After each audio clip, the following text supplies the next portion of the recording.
Rise and shine, it's a brand new day. Ken can take the stage, ready to play. Weekdays at 10, the cars on the scene. Coffee in hand, they're living the dream. Question in the voice, got the whole town awake. Bringing fire to the mic, make no mistake. Shows in the corner, spitting out facts. Dropping truth bombs, ain't holding back. Ken in the morning, feel the heat. From 10 a.m. CST, can take a seat. Live and loud, that break in the mind.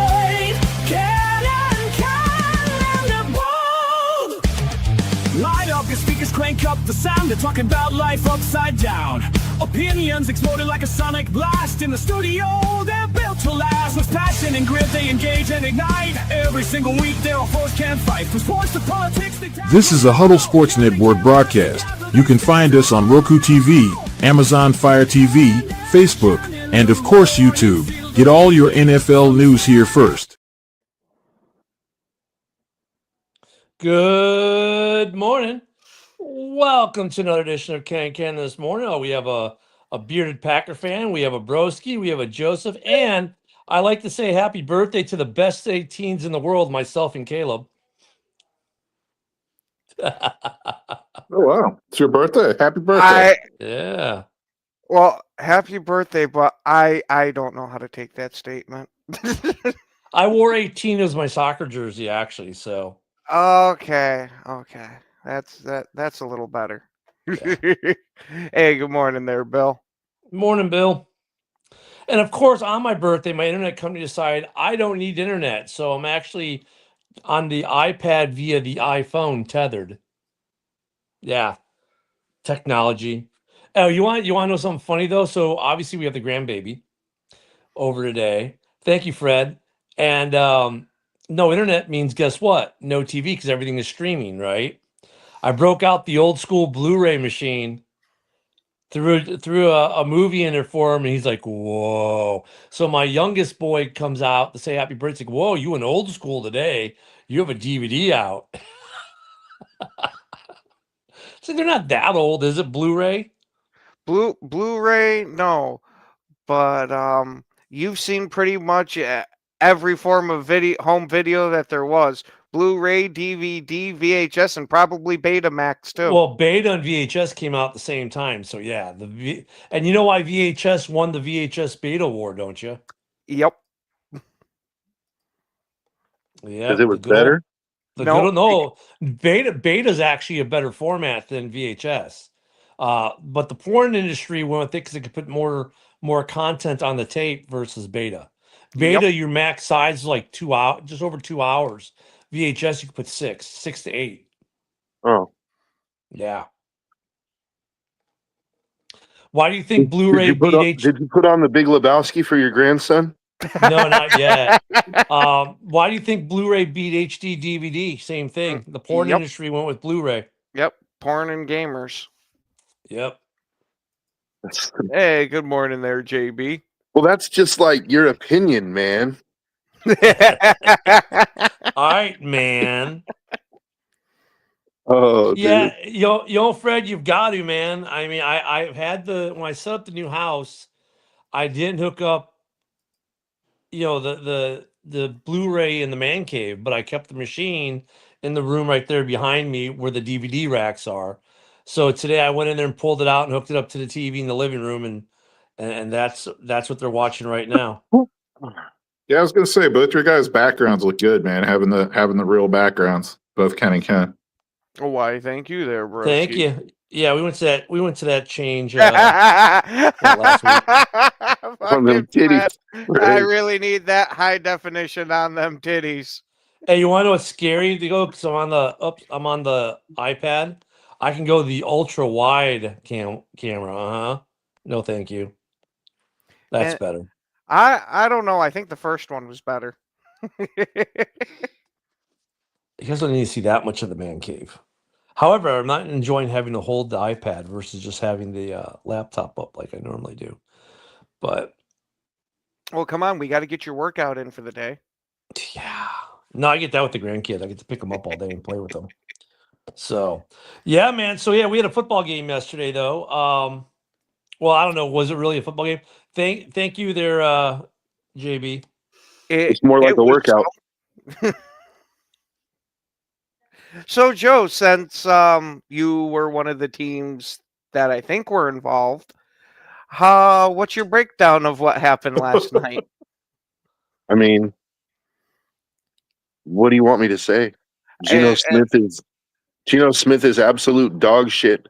We're down to like our basically our practice squad scrubs on the offensive line. Everybody else is injured, and like a defense like that was up to yesterday 12th overall in the league in total yards. Just got ass raped, dude. Like it's there wasn't anything about that game to be excited about. In fact, I was just saying it before we came on the air that if I was Mark Davis, dude, I would be really fucking pissed having to cut that check to Geno Smith every week, dude. Like, we paid you $60 million on the assumption that you were going to play competent quarterback, competent football, dude. Like, we have not seen that at all this season, at all. And yet I got to still cut you a $2 million fucking game check every week. Like, you know what I mean? Like, I would feel like I was being robbed. Like literally, I said it again. I would feel like it was like a home invasion and somebody duct taped me to a chair, dude. That's how I would feel cutting that check every week, dude. Yeah, Fucking killed your pet dog right in front of you too. Dude, Gino definitely not earning that contract this year like he was up in Seattle. Yeah. Is Aiden O'Connell like healthy and back at practice, or like who are the He's just backup not- options right now? He's just not Aiden that was a good healthy either. scratch, but there's no way he could be worse than Geno right now. There's no way. I was going to say, Like, if nothing else, throw him out there because there were teams interested in trading for him at the deadline and even this past offseason, even though he was hurt. So it's like, like maybe throw him out there to build his trade value, see if you can get a Well, but you guys are fifth-round pick forgetting for him or you something. guys are you're forgetting the silver lining here, right? Joe was mad yesterday because he thought the Raiders would find some way to fuck it up and win the game and move them, further back from the ability to draft their quarterback in the draft. Look, it was a good thing for the Raiders yesterday. They lost, yeah, I'm which not means upset they're about still in that. good position to get the quarterback they need in the draft. Yeah, I'm not upset about that. I'm I'm cool with the loss because I mean we're 2-8, dude. We're not magically coming back to make the playoffs. Like, man, come on. Pete Carroll's old, but he's not a pedophile, dude. Like,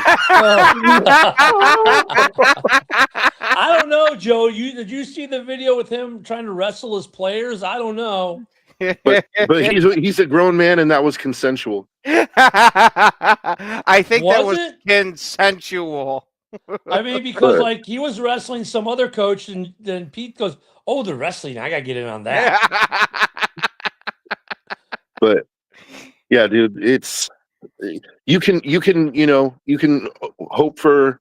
Oh, I won't say hope for the loss, but you can be realistic and say, hey, we're probably going to lose, and it's not a bad thing because it's and still like hope for competitive football, and that wasn't competitive football. Like No. it was competitive in the beginning when Max Crosby strip sacked Dak, and we had the ball in the red zone, and we settled for 3 straight field goals, and then all of a sudden the Cowboys are cashing in touchdowns. Like, yeah, dude. I'm telling you, you just need to trade him to the Bears. Nah, I'm good. The thing is though, the thing that I don't understand about Pete though, and like so there's this tape breakdown show on YouTube called Tape Don't Lie. And they're pretty good, dude. Like they break down Raiders stuff a lot. Like they brought up a good point last night. They're like, it's obvious that Pete is like he's keeping the guys out there to still try to win games. And I don't understand why at 2-8 you're still trying to win games. Like, put the young guys in already. Put the rookies. Like, we have 2 offensive linemen, Rogers and Caleb Rogers and but Charles there's a Grant, reason, Joe, because he that doesn't haven't want to played. lose. You don't want to lose the veterans. Like if he does that, now he runs the risk of losing the locker room. Which Oh no, a locker room which isn't going to be here next year, dude. Like, well, I mean, if these guys aren't going to be here, right? Because they're not going to re-sign them. I get it, but if you if you got guys under contract for the next 2 or 3 years and they're going to be here, you're letting them play. And in a weird way, you want to let these other guys play because if you lose them, now you got a cancer that can make you lose I mean, I get what you're saying. I don't disagree with what they are saying or you're saying. But these guys, these veterans who might not be here next year want good tape that they can shop around in free agency. Yeah, And if you start messing with that, now they're going to be bitching the max and the other guys will be here. And all of a sudden you lose a locker. but there's two problems with that. I'm not saying your take is wrong, but there's two problems with that.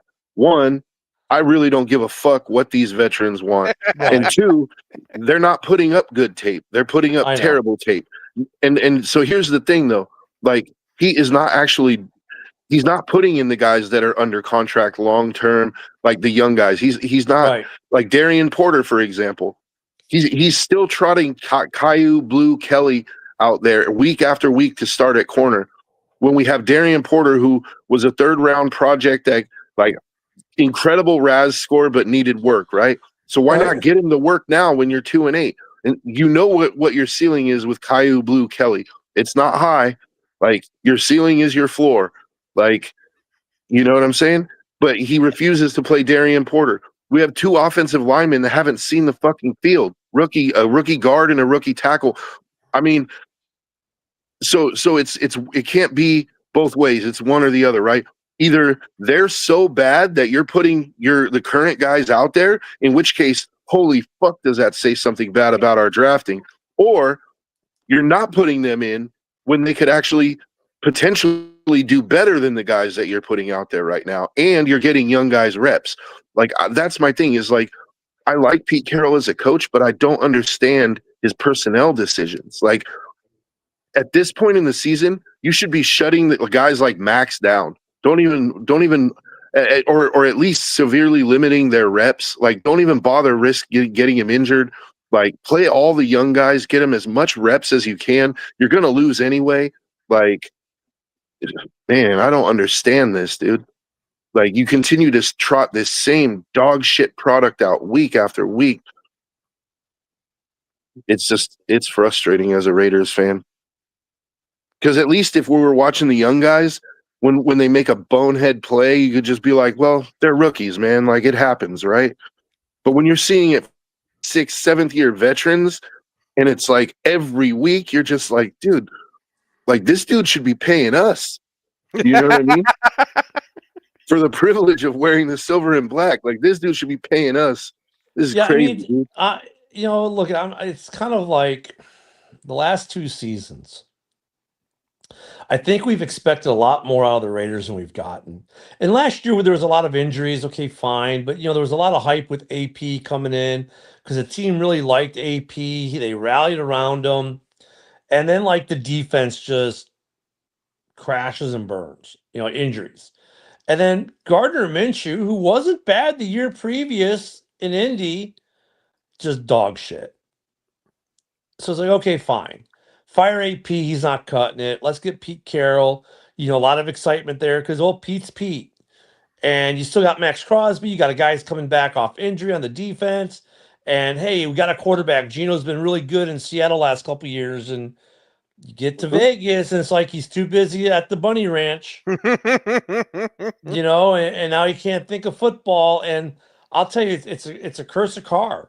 Ever since the Raiders got rid of Carr, that was the last time they were good. See, I was actually just wondering, is it the curse for them moving from Oakland to Vegas? No, it's the Carr curse because look when Gruden and Carr were there, they were trending in the right direction, winning games, barely missed the playoffs. Then they bring it, then the whole thing with Gruden happens and he resigns. No, they made the playoffs. Oh, you're right. You're right. The year Gruden got fired, they made the playoffs. I'm sorry, Ken. Yeah, and then you bring in the franchise killer, from New England to be the head coach. And what's the very first thing he does? He gets rid of the only guy who understood the offense, Carr, right? And then they've gone downhill ever since. And as if that wasn't enough, now that franchise killer is 9-2. 9-2, dude. Yeah. It's because he's a good OC. See, that's the problem. He's a good OC, right? but he's a shitty head coach. Yep. And that's always what you think about when you got these rookie head coach like Ben Johnson. Now is it like, okay, is Ben Johnson a franchise killer or is he a franchise, builder? He's a builder, obviously. Look at the Bears this year. He is definitely not a franchise killer. He appears to be a properly good head coach, right? But you look at some of these guys who are great OCs or great DCs, Vic Fangio, great, phenomenal DC, shitty head coach. But Yeah, you know what? skill Vic set. Fangio was smart enough to know that after 1 year in Denver, like, get me the fuck out of here. Get me back into DC's booth. Let me just do my thing. And yeah, I don't make the money, but I make damn good money as the best DC in the NFL. So I'm making more than a couple of these head coaches. I'm like, hey, ain't nothing wrong with that. Like Vic Fangio, I think isn't he like the oldest coordinator in the league too? Oh no, Vance I think, Joseph is another example. A really good DC.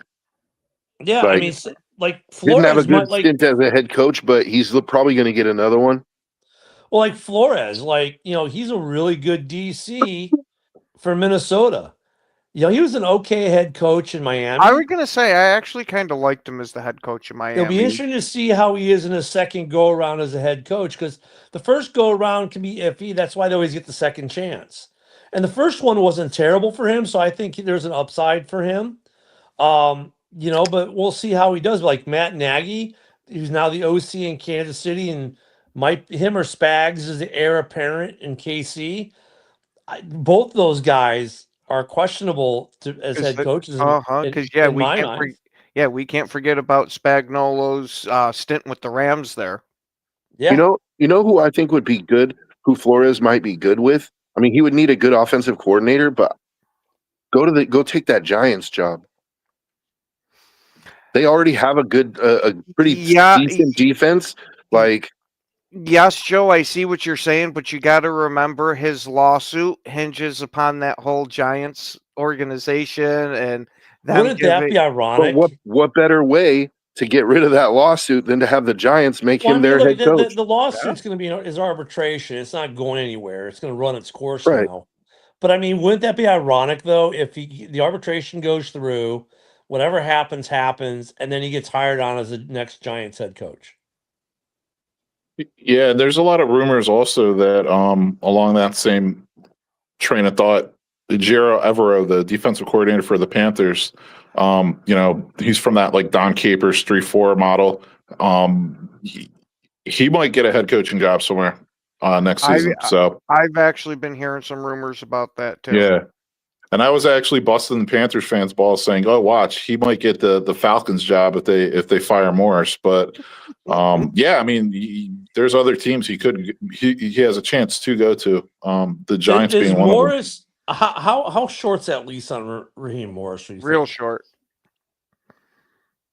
Yeah. See, Arthur Especially now that Blank is he's loyal. That's the thing. He's like a loyal owner to his players. And it's That's not one his thing I've fault that noticed. Penix is a bust. Well, and Morris has that to use too as leverage. He can always be like, "Hey, I think Morris does have 1 year left under his contract next season," and then he could always say, "Hey, my guy went down, so what do you expect me to do? I did the best I could." But Penix, he kind of got pressured by Blank and other people to start Penix over Cousins, and he can kind of say that, "Hey, look at the young guy that you guys drafted." And then kind of said, you're going to start him over the $100 million arm that we've got on the bench. He sucks. He's not durable. He spends more time in the IR than he does on the field. And now I've got an out of rhythm Kirk Cousins, who tries his best to be a great teammate, but he's not an off the bench guy. And we screwed up his mojo. So yeah, I should get another year and let me run with the guy I want to run with at starting quarterback. Well, with Penix being on the IR, he's going to have a chance to slightly prove that you'll have Kirk Cousins for a minimum of 4 games.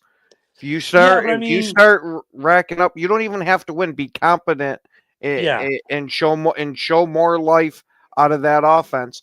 Then that might give him an argument. If Kirk Cousins continues to suck, then I think that's more of an indictment on him. But I think you're right. Can the Bear fan but he could try to use that excuse. But I don't think pointing out the mistake has made to the owner directly has ever been a good Right. thing. Right. No, I get that, but I mean that's part of the. You look at Raheem Morris was on the hot seat the end of last year. You got to figure he's on the hot seat. I would not be surprised if he gets let go, but I think there is a possibility that he does keep his job because there's a lot of mitigating circumstances with the Falcons season. You've had a lot of injuries, key injuries. You've had, I mean, Koo was like Mr. Clutch kicker, who all of a sudden wasn't. Now he's in New York after so they went through that. They've gone through the quarterback injuries. They've gone through wide receiver injuries. Okay, great. We got Mooney. Wait, but we don't have Drake. Oh, but wait, we have Mooney back. But now this guy is hurt. I mean, they've gone. The only thing they've had constant is Bijan, and Bijan's had some good games, and they've had games they haven't used Bijan for probably reasons that we don't know, but probably for valid reasons within the building. Like, hey, look at Bijan was hurt this week a little bit, so we didn't want to press it, injure him more. Or look at the defense we were playing was, we didn't want to run a certain risk. I mean, I get that, but I mean, yeah, Josh, we do for at least a week, maybe two. And guess what I've been hearing about the Penix injury? So they're saying this is more of like the 12 to 15 month kind of recovery time, meaning like he's most likely going to miss all of next season. So you know what I mean? They have to make other plans. Ken's face was classic as you said that, broski. Oh, really?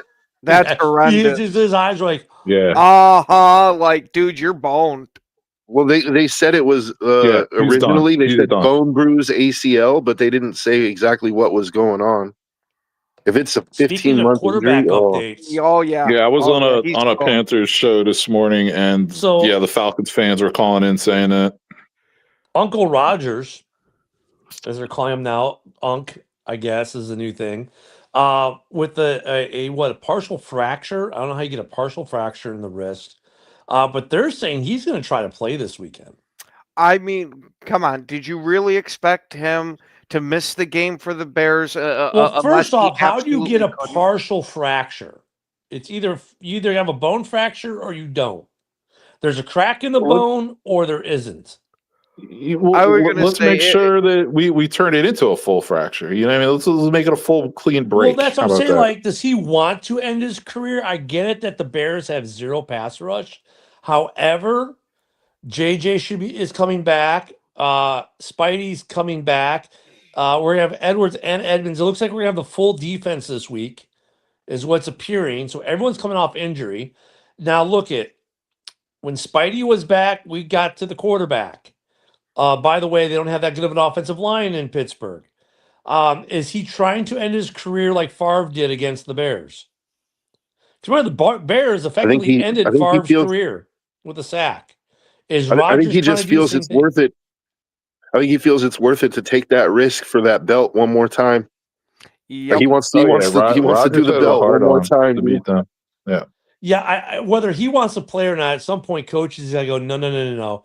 You're sitting for the week or two because we have a shot at going to the playoffs. If you go down for the season, I don't know. If they lose Rodgers for the season, let's say he plays, and let's say that fracture becomes a break, and now he's out for a month until he can get back on with the cast on the left arm. Because at least it's not his throwing hand. His throwing arm, fine. You can probably play with the cast, but that it's still going to be, if you're the Steelers, is it really worth the risk for the season for him to play the Bears one more time? Because of how much Rodgers is going to want to play the Bears, do you want to run the risk of telling Rodgers, no, you're not being active for this game? Knowing how petty Rodgers can be? Yeah, but still, it's like, dude, you got to understand, like, you want to throw away the entire season for one game that, in the greater scheme of things, you know what I mean? Well, here's another thing. Like, what's keeping him out 1 week going to do? Is his wrist going to, like, miraculously heal if he's out 1 week? You know what I mean? And then, that's why I don't understand a partial fracture. Okay, so a fracture will usually take 3 to 6 weeks, depending, right? If this thing's like, hey, 2 weeks and they feel he's healed enough, then I'd rather him miss this week and next week than miss maybe the rest of the season with a break. I mean, it's something I haven't seen an update today, obviously, because I have no internet really, and I wasn't perusing the phone as much this morning. But I don't know. I mean, look, I Okay. don't. I mean, Well, I I got just the hope when the difference. opportunity Hold on, presents broski. itself. Hold on. I got the difference between a fracture and a partial fracture. What? A full fracture is where it had went all the way through one side of the bone. The partial fracture is where it just pretty much cracked the outside. Okay. I mean, if they feel the risk is worth it, then play him. I mean, I think he's going to get crushed anyways. Um, I don't think he. Look at this defense is getting healthy at the right time and Ben Johnson. There was a comment about how do we feel about that Ben Johnson's a better head coach than Lions fans. I don't think Bears fans ever cared what Lions fans thought on that, to be honest. Lions fans to us just it came off like a bunch of whiny little babies because he left. And I get it, the way he left within 72 hours of a loss, he's in House Hall saying this is where he wanted to be, and they were butthurt. I get that. But Bears fans never gave two shits what Lions fans thought about Ben Johnson as being their head coach. I mean, Bears expected there to be a dynamic change in Chicago this season, and whether it showed up on the record or not, we expected it at minimum in the way this team operates, and we've seen it in both, right? We've seen a completely new culture in Chicago with Ben Johnson. And oh yeah, we're 7-3 atop of the division by ourselves in November.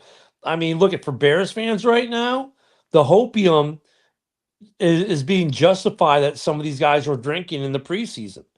Like you're 7-3 alone in the top of the division for at least a week. And look at this Steelers game is completely winnable for the Bears. So they're going to be atop the division for maybe a second week by themselves. And look at, I mean, let's say the Packers, if the Packers lose this weekend to the Vikings, which God forbid for the Packers that happens, and if the Lions take another L, all of a sudden you got a 2-game lead. I mean, look at so Bears fans drinking the hopium, dude. Yeah, you need to let them drink the hopium because guess what? Right now they deserve it. Yeah, I was going to say, I just got a couple things I want to throw out there. One is if the opportunity presents itself, step on that risk, please. Two, Packer fan Ken, what is the difference between a fracture and a break then?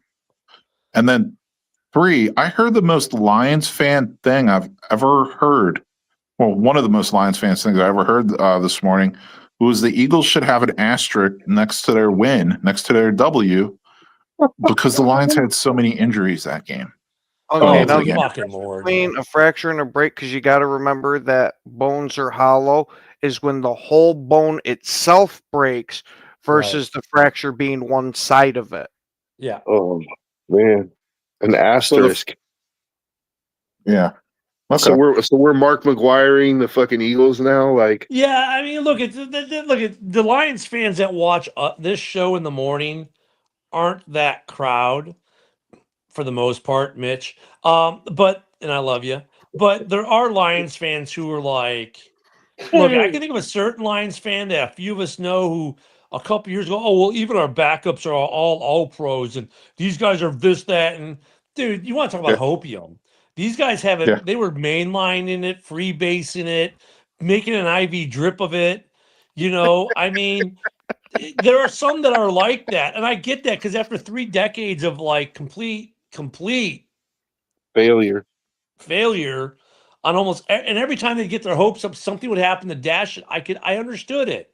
I'm like, okay, you know what? They should feel this way because after 3 decades, it's like all that pent up frustration coming out. Fine, but now you're in year 3.5 of this, and Lions fans need to come back to reality with their team and look at. I think the Lions are a very good football team, right?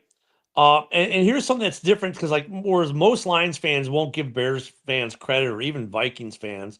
I had Vikings fans, oh, the Bears are trash. I'm like, dude, we just beat you. You're in the basement. We're in first. What the fuck you talking about? I'm like, have some realism in your trash talk, even. But I mean, the problem with the Lions is this: they find a way this year to shoot themselves in the dick a lot. I mean, their defense kept them in this game, but their offense was just trash against the Eagles. Now, I get the Eagles' defense is playing really freaking well, but they just barely came out of Green Bay with the win, right? And you figured, okay, there's blood in the water because their offense isn't working. We got a really good defense. Let's go get it. And you got the best running back tandem in the league, and they didn't use them enough. They couldn't get fourth down conversions. Their play calling was pedestrian at best by Lions standards. I mean, all this talk about Campbell's a great coach. He's a great motivator, but I don't know if he's a play caller, man. I think he's Yeah. better off letting Morton call the plays. I think they need a Again, man, new it's like offensive he owes coordinator. somebody money. Yeah. Like I think they need a new he's just trying to OC. win his money back. Like you ran your circuit with the Ben Johnson offense. I think it's time to let go of the Ben Johnson offense. Find you a coordinator who can create a new offense for your guys and go that route. But I was thinking about something interesting as well. Like Mike McDaniel, we've all and we think he's going to stay in Miami, right? But I was thinking, like, if I was the New York Giants, I might consider offering a trade for Mike McDaniel. It wouldn't be the first time that a coach has been traded. And Gruden, exactly, that's what I'm saying. There's a Peyton. precedent for it. And I don't think it would cost as much. Like the Giants are looking at easily a top 10, probably a top 10 pick this year, right? But could you imagine Mike McDaniel with Dart, Malik Neighbors, Scatabo? Like So all he I'm trying needs to is a think. good offensive coordinator, or I mean a defensive coordinator, and they're set. The last two coaches, and Ken, you might have to look this up because I can't this morning. The last two coaches I can remember getting traded or got traded were Sean Payton, but that one was a different scenario because he left the team for a year to retire, then decided he wanted to coach, and so they had to give him compensation. But Chucky Gruden was in fact traded from Oakland to Tampa. That was a straight up trade. I don't remember what the Raiders got for Chucky. 2 first-round picks, 2 second-round picks, and $8 million cash. Was that the deal? That was the deal. So if you're New York, thank you. It's like that's burned into your brain, Joe. No, yeah, because I remember it was The day the Raiders substantial. died. Yeah. So the question is, would New York be willing to give that up to Miami? I don't think it would cost that. But I'll put it this way: like if you were say they want 2 first-round picks, right? You got Abdul Carter on the roster. Like he's supposed to be your guy that's going to take over, right? Like give him the top 10 pick this year and Thibodeau and call it a day. They need players. Like it kind of hurts. But if you're New York, you need offensive line. Wouldn't you want to use that pick on an offensive lineman? Look, to get the head coach in the building that's going to be there for a while, 1 first-round pick is not going to kill you, dude. Like, in my opinion, like I would make that if I was the Giants. I would make that trade, even if they wanted Thibodeau with it, because you have Abdul Carter. Like he hasn't shown to be this player yet, but you went all in on him. Like, hey, Steve, I said, God forbid they lose. Not that they are going to lose. I said, God forbid. Because it's possible. For me, I think it would be worth it because of game. what Mike McDaniel. I think it would be worth it for what Mike McDaniel could potentially do with that offense. Yeah, I don't think Mike McDaniel wants to leave Miami to go to New York, though, to be honest with you. No, he can still get cocaine in New York. Yeah, probably just as good. A little more expensive, though. Yep. Shipping fees. And you can't go hang out at the Clevelander in South Beach anymore. I don't know. I mean, it'd be interesting. We haven't had a coach trade like that since Chucky. The Sean Payton trade, a different scenario altogether. But Chucky was the last active head coach who was under contract and actively coaching to get traded. Look at Tampa would tell you it was well worth it because they ended up going to the Super Bowl with Chucky, and he beat the Raiders in the Super Bowl. So I mean, there is something to be said about that. If you're New York, that's actually very interesting. I just don't know. I don't think they'd pull that off. Some either New York would be too cheap, or Miami be like, nah, man. Well, Because but then see, who's going here's to the coach thing too. Tua? Well, here's the thing too, is that when Gruden was coming off the divisional round loss to the Patriots, which was the snow job, The right? Tuck rule, yeah. The Tuck rule. He was coming off the Tuck rule game, but he had the Raiders winning that division. Like they were, there's Mike McDaniel right now, his stock is not that high. So that's why I said I don't think it'll cost as much, because look at Miami right now. Like they're Yeah, winning but a if couple you're games here Miami, and why there, do you but want? But if you're Miami, okay, great. Maybe you get some first round picks. I don't know if you include Thibodeau in that, but he can't wear his Lululemon Caprice in New York. That's good, Fred. But I mean, if you're Miami, then you're like, okay, but what are we gonna do? Who is going to coach Tua? Because he seems to have a rapport with Tua that actually works. well, Either I don't that, or know. you could just put Tua in the nursing home already. Like Get it if you're over and thinking done with. about, if you're Miami and you're already on the fence about, hey, are we really going to keep this guy or not? And I then don't New think York they're on comes the along. fence. No, They're not on I'm the not fence saying they though, are. I'm Joe. just saying if they are, like, Mhm. because we don't know what they're thinking. Like Yeah. we can speculate, but we don't know. Like they just fired their GM. Like, a new GM coming in is probably going to want to hire his own head coach, possibly even get his own quarterback, although the quarterback situation is a little harder because he has that big ass contract. But all I'm saying is if the Giants were to make the offer, make a reasonable offer, you'd have to at least consider it, especially if you're getting Yeah. a player like Thibodeau with it and a top, like So, that but you could Joe, and that could really that's an jumpstart your interesting point you rebuild. made about the Lions. Like, it might be best for them to just go in a different direction with their offense, because obviously Morton can't call the plays. Dan Campbell, I hope to God he's calling the plays the rest of the season. And it's like, what if McDaniels gets fired from the Dolphins? What if he goes to become a OC for the Lions, like something like that? Like, that the Lions might have to highly consider like changing their offense, because they can't replicate it without having Ben Johnson anymore. And I think it's Yeah, the whole foolish. I thing with think Morton. you're seeing that they're trying to replicate it and they're not having the same success because Ben Johnson is not calling their plays. So why are you going to? It's like the Raiders when John Gruden left and they went and they ran Gruden's offense that next year. Yeah, they got to the Super Bowl, but as soon as they played Gruden, they got their asses kicked. Like, teams. It's not quite the same situation, but it kind of is in a sense because the Lions are running the same offense, but they don't have the guy that designed it. Isaac, man, look at it. Do I need to call and get you on the random drug testing schedule for that comment? If you put that comment back up, Ken. I didn't see it. Yeah. Look, that would, what that would say first off, if the Packers were to hire McDaniels as an OC, that means LaFleur is getting fired, because LaFleur is your offensive guru head coach. That just says, well, you're not a good head. Oh, your offense sucks. I think they would be getting rid of LaFleur at that point and just hiring McDaniels to be the new coach. So Honestly, that wouldn't be I mean, I'm not but rooting like, for LaFleur to get I mean, fired, but in the old school way of football, where you had a head coach and a really good OC and a really good DC, and the head coach was just a guy like Dan Campbell. Like Dan Campbell's a throwback head coach, right? He's not a good play caller.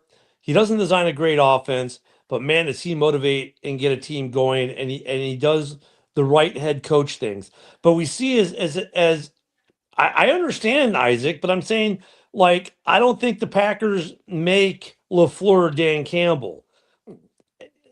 I don't think he could be Dan Campbell. Like, Dan Campbell's not a bad head coach. He's not great at calling plays. He's not great at designing stuff. He's a really good head coach, if that makes sense in the old school sense. I don't think LaFleur is that guy. And so, like, if they did that, I think in Green Bay, that'd mean LaFleur is gone. Yeah. I was you going to might as say, well just Isaac, make fire sure you him. point that out to Dorn today. Shit. I wouldn't be surprised. You know what, though? I don't think that's a bad look. At Dable was a pretty good OC. There's a lot of talk that he'll end up back in Buffalo, which is, well, you know what's funny about Buffalo? Guys that leave Buffalo go back to Buffalo. Think about it. Mitch Trubisky leaves Buffalo, goes to Steelers, gets shafted there. Next, goes to free agency. Doesn't even talk to another football team. Just runs right back to Buffalo. Coaches leave Buffalo, go other places, come right back to Buffalo. Like that organization just treats its people right where they want to come back. And I think Dable going back to Buffalo next year as the OC, that offense would be ridiculous because they love Dable up there. Let's see, LaFleur might. Yeah, I mean LaFleur, I think is on the hot seat. Like, and look, that's why I think Isaac, like your argument should be more like, well, what if we tried to get McDaniels and replace LaFleur? I think that's more Give likely me to happen. Hafley as the head coach and McDaniel is the OC. I mean, look at. Not going to work. No, I mean, look, it could like, if he's still calling the defense and you like Hafley's defense, but now you got a rookie head coach again, who was a college head coach, didn't exactly tear the world apart, but I mean, it'd be an interesting way for the Packers to do it. Hafley is a relatively new coordinator, though. He's Very new. He's only This is only his second year. Like, Yeah, yes, but he's already starting to get a lot of looks at head coaching positions already. He already interviewed last year for it, and there's connections tying him to the Giants organization. But right now. honestly, though, you look at his defense this year without Micah Parsons, they're not that good of a defense. And that's the rub, because I don't think their defense is anywhere close to what it is without Micah Parsons. And I think they probably lose 2 or 3 more games this year already without Micah Parsons. Joe Brady will take a head coaching gig somewhere else, Billy. That's what will happen. Joe Brady will get a head coaching gig somewhere else. Dable goes back. I don't know, because let me tell you right now in Buffalo, fans are going nuts with Joe Brady, and they're talking about they might want to get rid of him because of how the offense has been performing this year. Well, that's what I'm saying. Joe Brady exits one way or the other, either because he either gets a head coaching gig or the Bills say, hey, we can bring back the guy who made Superman, and that'd be the excuse. Either way, the road's wide open for Dable. In fact, I'm surprised that he has not been signed as a consultant yet. That position that these guys always seem to get with them. I'm sure that'll happen in the next week or two, though. I don't want to guarantee it, but I'm sure the second he was fired, he got a call from Buffalo. He said, "Hey, man, let me get like a week or two with my fam," and they're like, "All right, cool." And then he's gonna be right back at it. I guarantee. And there's a good. Go ahead. I was going to say there's a lot of rumors flying around about Brady and Dable both going to coach college because there's so many big time programs that need coaches right now. I mean, this I've never seen this in one off season where you have like Penn State, LSU, Florida, Auburn, a lot more money. Dable will get a lot more money to go to Buffalo and be the OC and have a legit shot at a ring. I think Dable will take that over Penn State any day. You think you'd get more money? I'm not he sure. Won't get more money. Call it, not at Penn State. Yeah, the Penn State. Not at LSU, man. Not at Florida. Penn State just fired their coach, and they still owe him. Their contracts are different, right? There's so many contingencies built into their it's 25 mil if A, B, C, D, E, F, G, and the whole alphabet's complete. Well, but if you only do A, B, you're getting 6. So Penn State just fired their coach, and they still owe him $67 million. So, which is obviously I'm glad you there's brought that up too. But they still owe him $67 million. So Dable could easily work that into his contract. Like, I want some guarantees if I'm leaving the pro game to come coach your program. And that's why I was hoping Woody would call him today. Ken, what was that last comment? Throw it back up. Why we lose either coach winning Super Bowl? I still think it's possible to go Pack. Well, first off, you're not winning the Super Bowl, Josh. At least not right now. Yeah, we're not right now. No. I appreciate the hopium you got.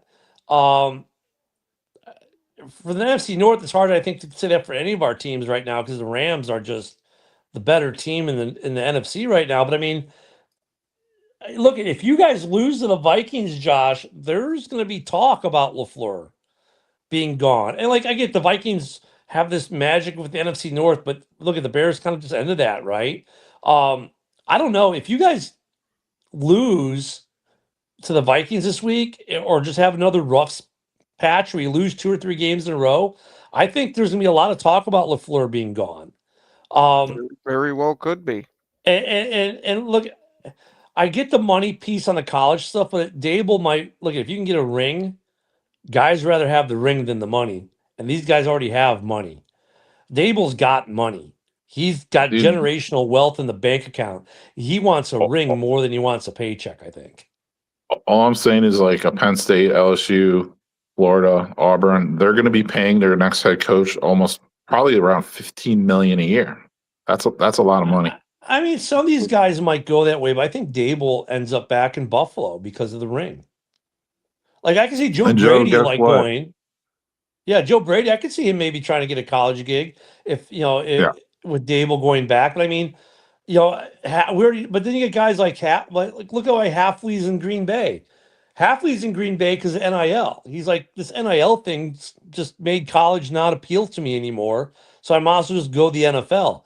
There's some of that effect now with some of these coaches too. So there's a few like that. Not all of them are like Halfley, but you know, Let me just get this one comment out. I wanted to respond to Joe about the whole James Franklin buyout with Penn State, and the reason why I was hoping Woody would call in. So guess what? Virginia Tech is hired James Franklin, and guess what? They ate like $40 million of that buyout for Penn State. Isn't that crazy? That's crazy.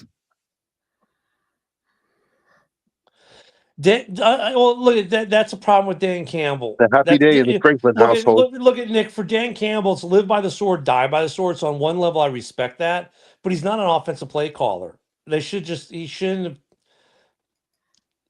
Morton, look at and for Lions fans, yeah, Morton, like we told you, he's not Ben. All the arguments, oh, he's the architect, blah blah blah.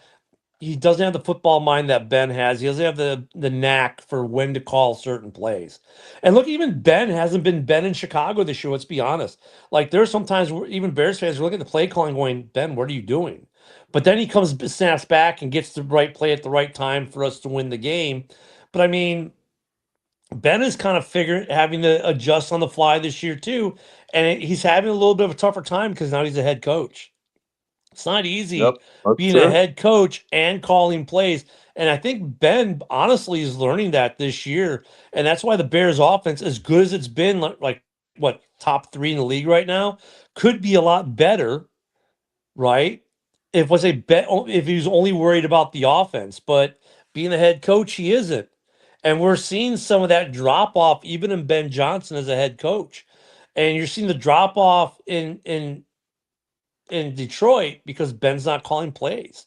And now you're really seeing it when Dan Campbell, who's not a great play caller, but a great head coach, is calling plays. NFC North, I think, has got some interesting first world problems, put it that way, because it's not like these teams suck, any of them. Even the Vikings are having an off year. A lot of it with injury and JJ, got it. But they're still a good team. I don't think their coaches, if anything, they'll lose Flores as soon as his case is done and he can get a head coaching gig. Yeah, But that Vikings defense is tough, Jim, man. Like, it's a top 3 offense. It's ranked. The Bears' offense is ranked in the top 3 in the league. At least it was before this Sunday. I have to see what the new rankings are, but they were a top 3 offense under it with Ben Johnson. What yeah, surprised a lot of Bears fans, we were number 2 in the NFL for rushing yards per game. yeah, and I don't think the Vikings are going to be an easy out for the Packers this weekend, man. This is back against the wall time. This is it for the Vikings, and their defense is good. Their defense is legit, man. So, it is not going to be an easy game for the Packers this weekend. They may have Grenard back.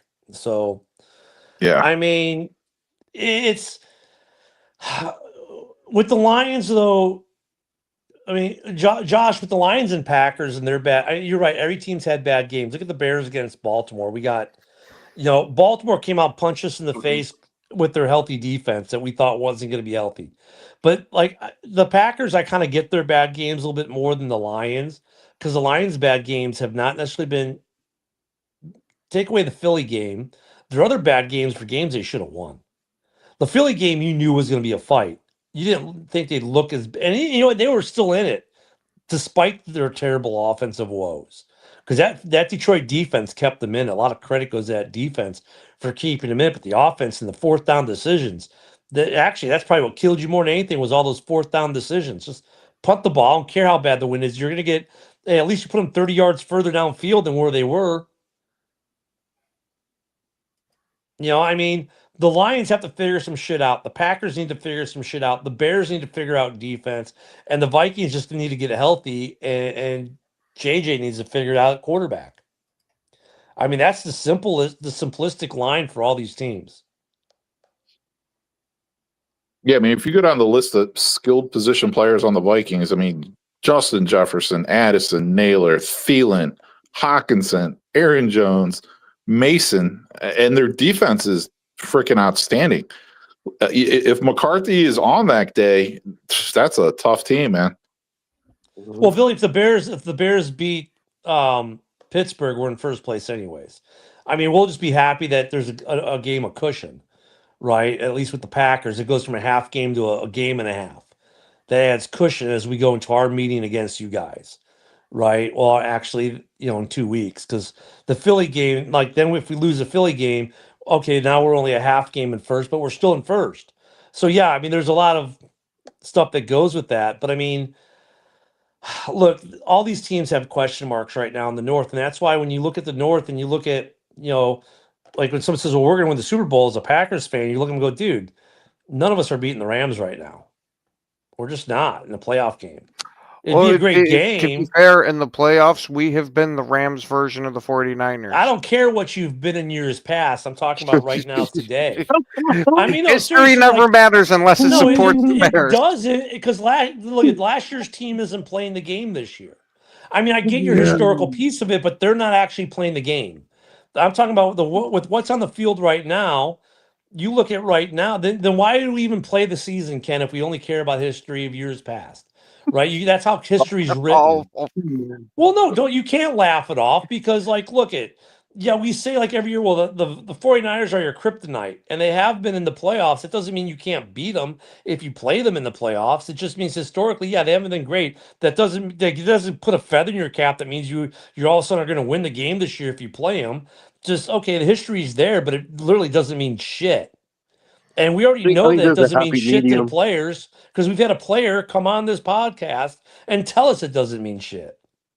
Yeah, and I'm pretty confident in saying I think the Rams and Eagles are definitely the head and shoulders above the rest of the NFC. That's what I think. No, Steve, it doesn't mean nothing because Packer fans look how much we're in first place all the time. So please get out of here with that. It is what it is. The Bears are in first right now in a division where in the last 2 weeks, this is how good our division is or how tough our division is. The Lions are in first place, take a loss, or the Packers are in first place, take a loss, drop the third.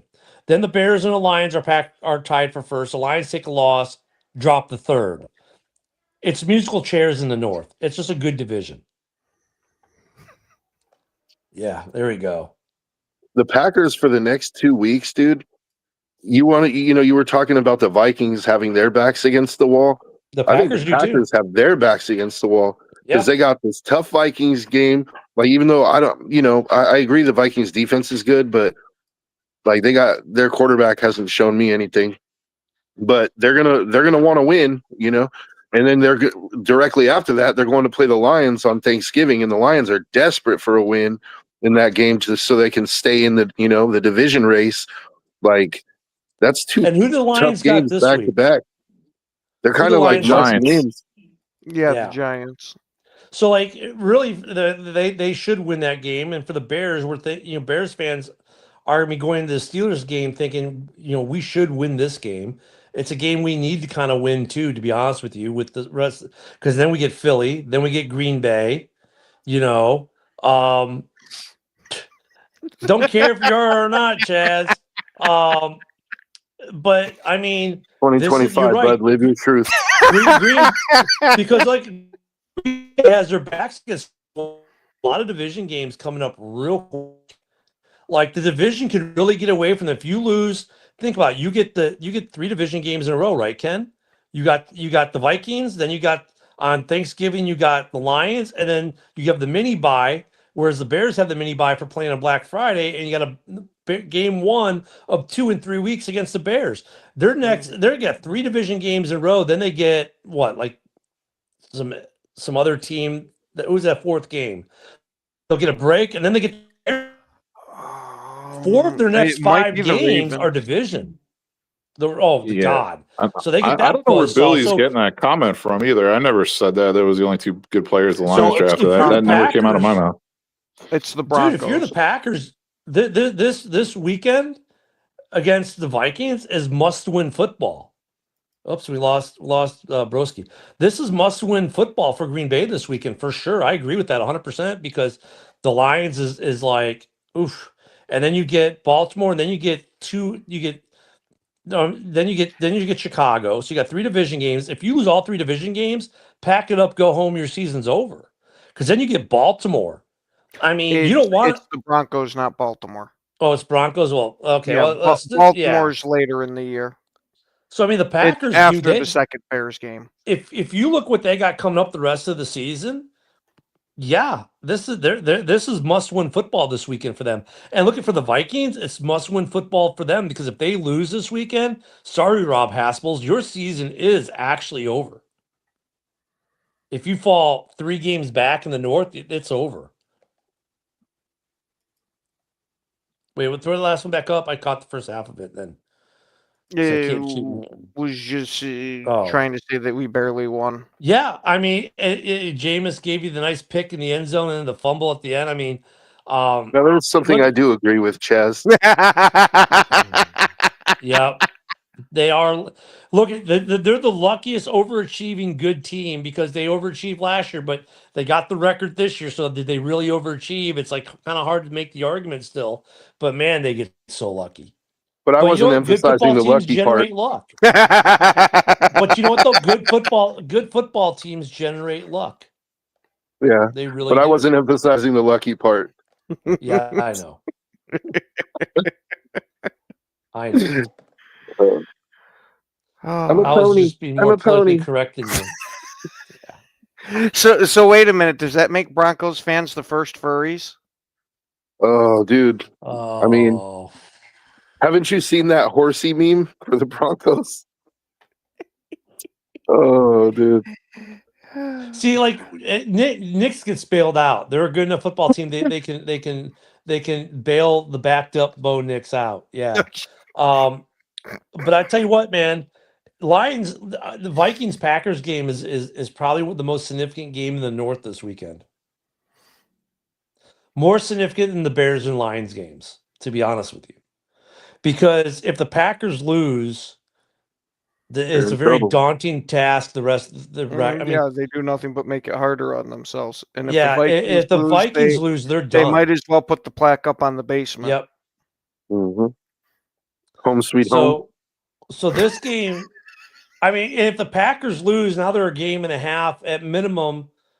Well, at minimum is still a half out because let's say everyone loses, but look at it, if the Lions, Bears, and Packers all lose, this division gets really interesting. All of a sudden, the Vikings are back in it.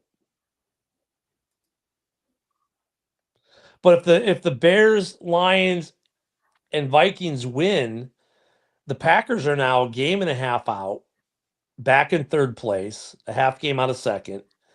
And it may and the Vikings would be what? A game behind them? A game and a half behind them or something like that? And then you got to go to play. Then you got to go play the Lions. It's really interesting.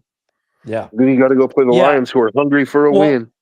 Yeah, and then you get Chicago right after that, and then you get Bo Nix, and then you get Chicago again, and then you get Baltimore, and then you get the Vikings end out. Yep. Man, not an easy schedule. And the Bears don't have an easy schedule either. We still got the Niners. We got the Lions. We got 2 against the Pack. We're gonna find out if Jordan Love is that guy because he's gonna have to put on the cape for the rest of the season, dude. Absolutely. And at the end of this, we find out the North will even be competitive in the playoffs versus the Rams and the Eagles. Like the Eagles the Eagles are 2-0 against us right now in the division, right? If the Bears drop to them. I mean, The dude, The Eagles are 3-0 against us. they They're beat the Vikings. Yep. I But wasn't sure if they we played the are at Vikings. that time. Yep. All right, everyone. Well, have a great day. Enjoy your football Tuesday.